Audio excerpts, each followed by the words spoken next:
Welcome, and thank you for listening to the Sales Maven Show. I'm your host, Nikki Rausch, your own personal sales maven, here to offer you tips and strategies and techniques to master your sales conversation. Today, we're going to be talking about the importance behind when and when not to use a qualifier, because when you qualify yourself in your sales conversations, you can often diminish your authority and your credibility.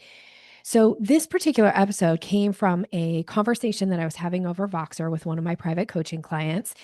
She actually asked me to give some reasoning behind two words. And this particular question, I've never actually been asked before. Nobody has picked up on this and asked me for my answer, which I definitely have an answer. But sometimes until somebody asks me, I don't really realize that this is something I haven't talked about or it's not something that I have clarified. So, this is why I'm bringing this episode to you. I'm super grateful that she asked me. Now, we were in a group setting earlier in the week, and she had noticed some language that was coming up. And so then privately, she reached out to me and asked me later about these two words that were being used over and over again. The words were typically and usually. So a lot of times you hear people say things like, typically our process works like this, or we usually do it this way. And so she was asking, is that is that a good thing? Is that not a good thing? When would you use it? When would you not use it? And why, right? So usually and typically are qualifiers. And let me dig into a little bit about like what is a qualifier. So let's define that. What I mean when I'm talking about qualifiers is they're the words that we often use, but we don't even notice them anymore. A qualifier is a word or phrase that softens, limits, or creates uncertainty around what you're saying. It leaves the door open instead of making a clear statement. So sometimes qualifiers are useful. They can certainly have a purpose, and I'm going to address that today on the episode. And often they can weaken your message without you even realizing it. So here's an example of two statements, same statement, one with a qualifier and one without. Our process is this, or our process is typically this. You hear the qualifier typically in there. Which one has more authority? Which one is going to create confidence and clarity in the mind or in the listener, right? Of the other person. How is that going to be received?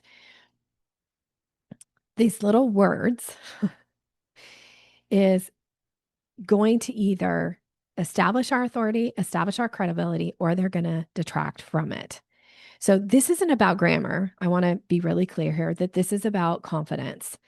So, what I had shared with her is typically and usually are fantastic qualifiers when you want to point something out that what we're going to do together is different, right? That is a prime opportunity of when to use a qualifier, when you're making an exception for somebody, because it is important if you are going to make exceptions for your process, your pricing, your something that the other person understands that this is not typical, that there's an exception being made, there's a favor being extended. These are prime opportunities to use qualifiers. So here would be an example.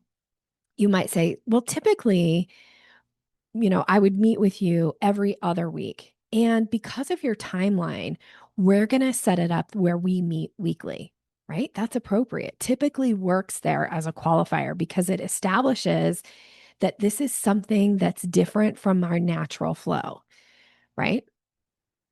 But when you're talking about your process, typically and usually, if you're not making an exception, if you're not making a change, those words diminish the statement and the credibility. So qualifiers can create doubt.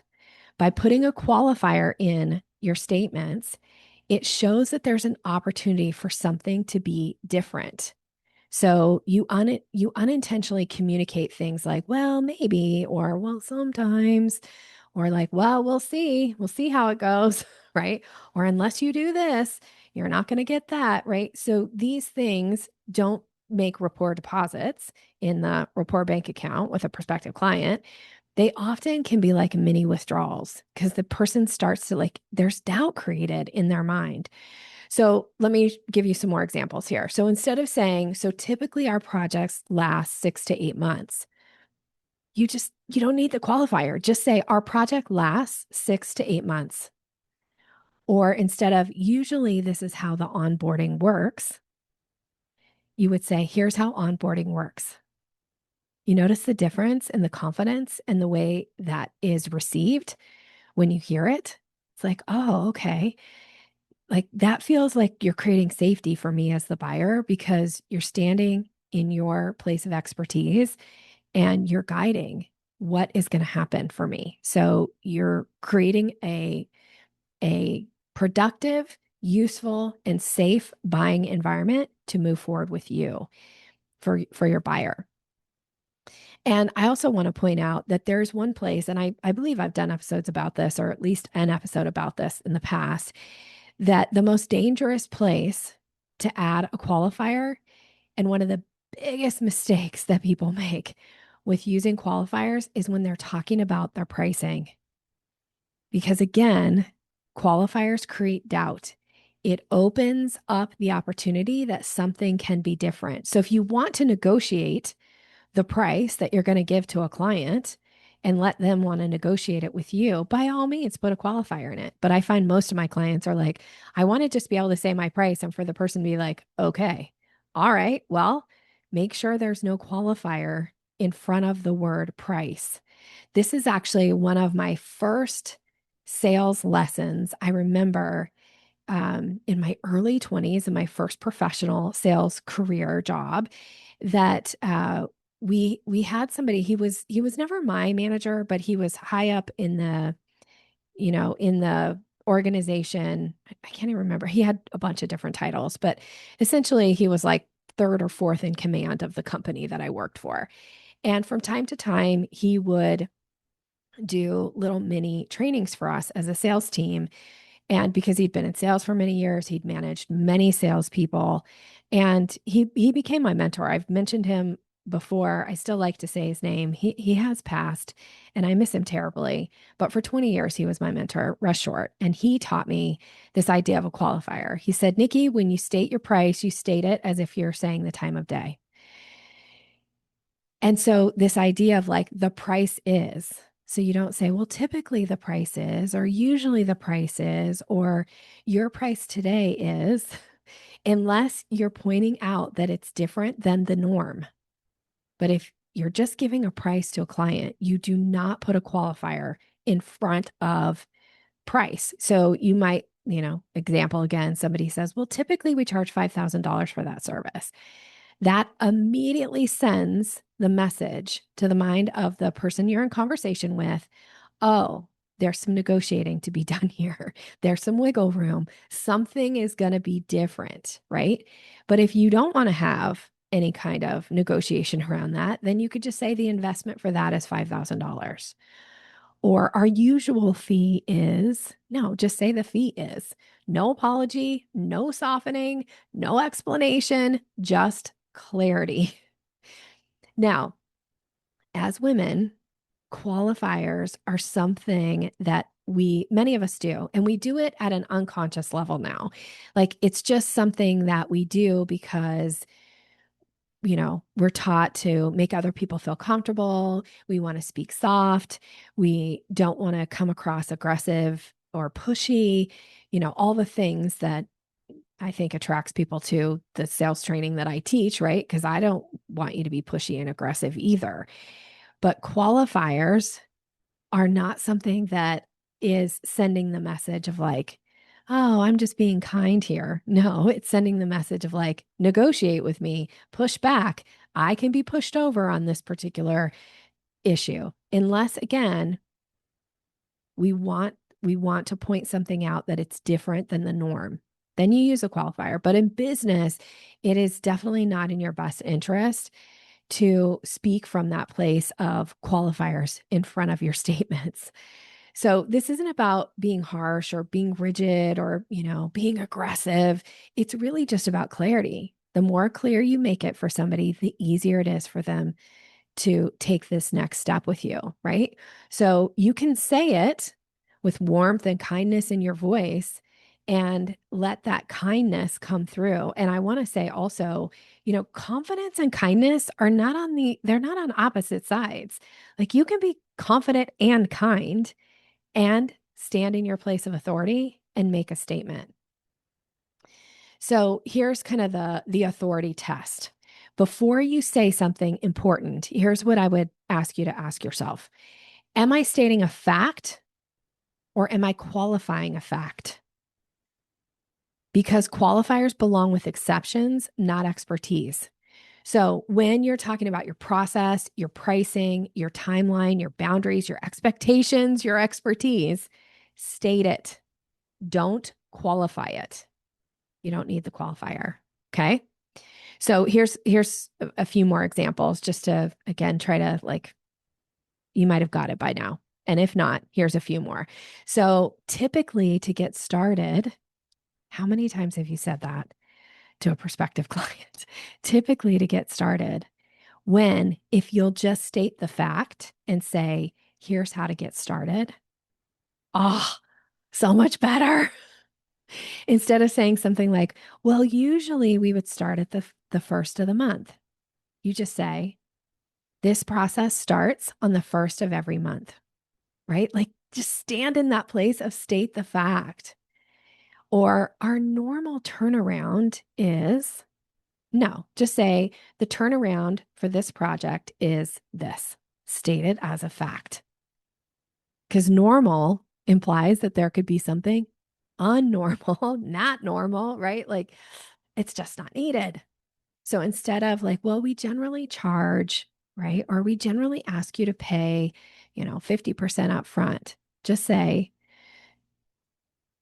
the agreement is that you pay 50% up front and then the other 50% is split over 2 months or whatever that is. But no, generally, no, not needed. Kind of is another one. Like, well, we kind of ask that you blah, blah, blah. Like, no. We ask that you do blah, blah, blah, right? We charge this. The price is this, right? Just let go of these qualifiers because it really does build your authority, your expertise, your credibility in the conversation, and it creates safety in the mind of the buyer because they're like, oh, I'm talking to somebody who is clear. I know what to do next in the process because they made it so easy for me.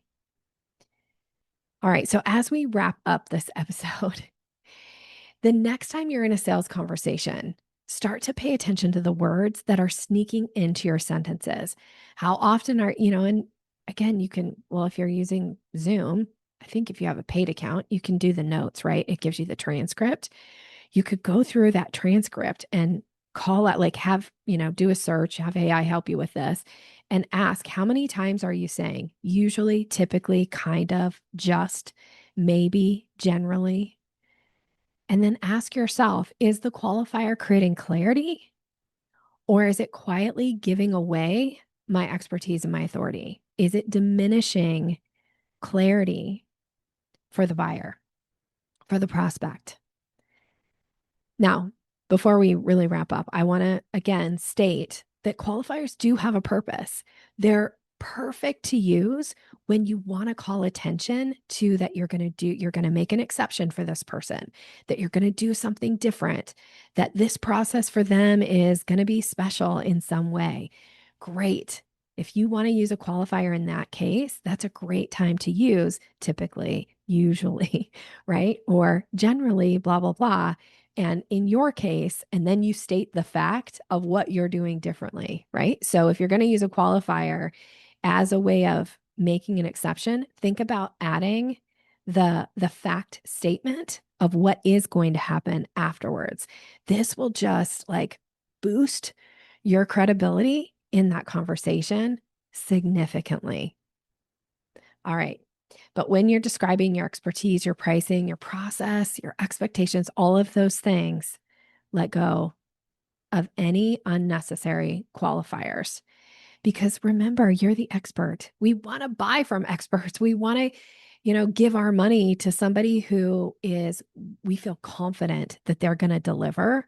And you want to be able to send that message to your client that when you hire me, you can expect a confident delivery. You can expect that I'm going to do what I say I'm going to do. So therefore, those qualifiers, they just got to go. So I'll leave you with this. Qualifiers belong with exceptions, not expertise. As always, I'm wishing you continued success in all you're doing. And I'd love to hear what was your big takeaway from this particular episode. If you are inclined, please reach out and share with me what qualifier have you been using that you're going to let go of? Or have you noticed that when you're stating your facts, all of a sudden your credibility and your confidence in the conversation boosts? Or if you're like, I'm not sure about this, Nikki, I want to hear about that too. All right. Have a great rest of your day. As always, thank you so much for listening.